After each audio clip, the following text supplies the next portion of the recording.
سیدہ عائشہ صدیقہ کہتی ہیں کہ ہم نبی کی بیویوں کے آپس میں دو گروہ بن چکے تھے۔ ایک میں حضرت عائشہ، حفصہ، صفیہ اور چوتھی حضرت سودہ رضی اللہ تعالیٰ عنہما تھیں، جبکہ دوسرے گروہ میں حضرت ام سلمہ اور باقی بیویاں تھیں۔ اور آپ میں سے اکثر لوگ جانتے ہوں گے کہ ان سب میں سے رسول اللہ صلی اللہ علیہ وسلم کا دلی معاملہ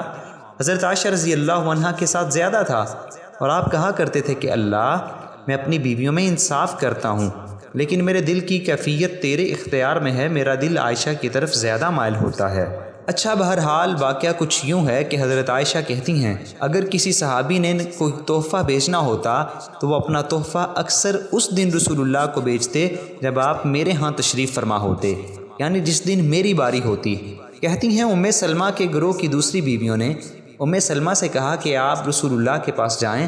اور ان سے یہ مطالبہ کریں کہ صحابہ کرام سے وہ کہیں کہ آپ جس بھی بیوی کے گھر میں ہوں وہ تحفے بیچ دیا کریں، صرف عائشہ کے ہاں ہی ایسا کیوں ہوتا ہے؟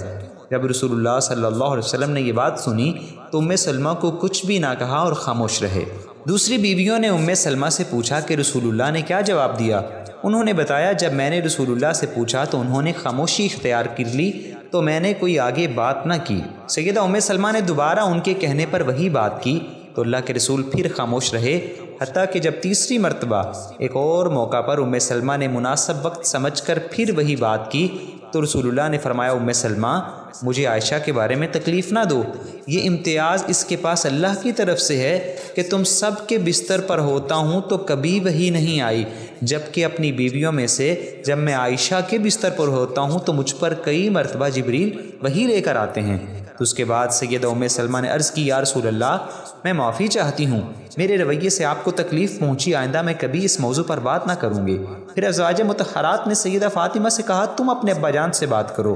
تو فاطمہ رسول اللہ کی خدمت میں حاضر ہوئیں اور عرض کیا کہ ٹھیک ہے ابا جان، آپ کی بیویاں یہ مطالبہ کرتی ہیں۔ رسول اللہ نے اپنی لاڈلی بیٹی کی بات سن کر فرمایا بیٹی، کیا تو اس سے محبت نہیں کرتی جس سے میں محبت کرتا ہوں؟ انہوں نے کہا کیوں نہیں ابا جان؟ آپ نے فرمایا عائشہ کے ساتھ محبت کیا کرو، اس کی عظمت کا دلی طور پر اعتراف کر لو، یعنی اس خاندان کے احسانات بہت زیادہ ہیں۔ فاطمہ کہتی ہیں میں نبی کی بیویوں کے پاس گئی اور انہیں صورتحال سے آگاہ کیا تو نبی صلی اللہ علیہ وسلم کی بیویوں نے ان سے کہا کہ آپ ایک مرتبہ پھر جائیں، تو انہوں نے کہا میں تو اب ایسا کبھی بھی نہیں کروں گی۔ پھر انہوں نے سیدہ زینب بنت جہش کو تیار کیا کیونکہ یہ تمام بیویوں میں سے میرے مقابلے کی تھیں۔ لیکن یہاں پر رک کر ایک بات سنیے، حضرت عائشہ اس قصے کو بیان کرتے ہوئے کیا کہتی ہیں کہ سنو، نبی کی بیویوں میں زینب بنت جہش بہت نیک دل تھیں، سچائی کی خوگر تھیں اور صلہ رحمی کرنے والی خاتون تھیں، لیکن سوکن ہونے کی وجہ سے وہ مجبور ہو کر میرے بارے میں رسول اللہ کے پاس آئیں اور میرے سامنے ہی میرے بارے میں جلی کٹی باتیں کرتی رہیں اور میں ان کو برداشت کرتی رہی۔ لیکن کہتی ہیں جب باتیں بہت زیادہ ہو گئیں تو رسول اللہ نے میری طرف دیکھا، جو خاموشی سے زینب کی باتیں سن رہے تھے اور ہلکا ہلکا مسکرا رہے تھے۔ آپ نے میری طرف دیکھا تو میں سمجھ گئی کہ آپ یہ چاہتے ہیں کہ اب میں بھی جواب دوں، تو پھر میں نے بھی ان کو ان کے سامنے خوب سنائیں اور وہ میری باتوں کا کوئی جواب نہ دے سکیں۔ کہتی ہیں رسول اللہ نے میرے انداز گفتگو کو سن کر خوشی کا اظہار کرتے ہوئے فرمایا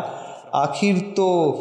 آپ بھی ابوبکر صدیق کی بیٹی ہیں، کوئی معمولی لڑکی تو نہیں۔ یہاں پر سوچنے اور غور کرنے والی بات یہ ہے کہ رسول اللہ صلی اللہ علیہ وسلم کی بیویاں اگر ایک دوسرے سے کوئی بات محسوس کرتیں تو وہ ایک دوسرے کے سامنے آ کر ذکر کرتیں، پیچھے بول کر غیبت اور چغلی نہیں کیا کرتی تھیں۔ دوسری بات یہ پتہ چلتی ہے کہ سکناپا سکناپا ہی ہوتا ہے، سوتن سوتن ہی ہوتی ہے، چاہے وہ نبی کی بیویاں ہی کیوں نہ ہوں، اور آپس کے معاملات کو رسول اللہ خوش اسلوبی سے نپٹا دیا کرتے تھے۔ اور تیسری بات سب سے بڑی یہ پتہ چلتی ہے کہ اگر بیویوں کے درمیان انصاف کرنا چاہیے، لیکن اگر کسی مرد کا دل کسی عورت کے احسانات کی وجہ سے یا اس کے خاندانی دینی احسانات کی وجہ سے زیادہ مائل ہوتا ہے تو اس پر کسی کی پکڑ نہیں، اور نہ ہی وہ انسان کے اختیار میں ہے، جیسے رسول اللہ حضرت عائشہ کے سامنے کہا کرتے تھے کہ عائشہ ختیجہ ہی تھیں،